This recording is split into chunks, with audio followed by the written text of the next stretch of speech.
பையன் கொஞ்சம் கூட ஆக்டிவாவே இல்லை. எப்ப பார்த்தாலும் சும்மா இருக்கேன்னு சொல்லியிருப்பேன்.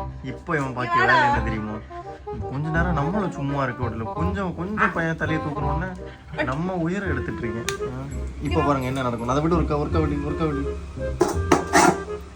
சிக்ஸோ படி ரெண்டும் ஒண்ணுக்கு மிச்சம்.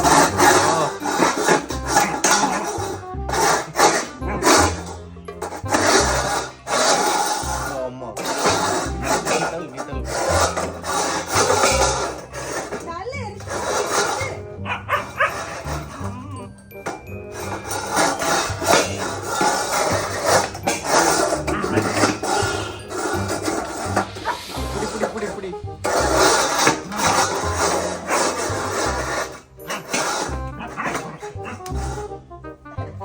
காலையில எங்களை தூங்க விடாம இதுக்கு இதான் வேலை. எழுப்பி விட்டதே இவன் தான். கடுப்பாயிட்டேன்.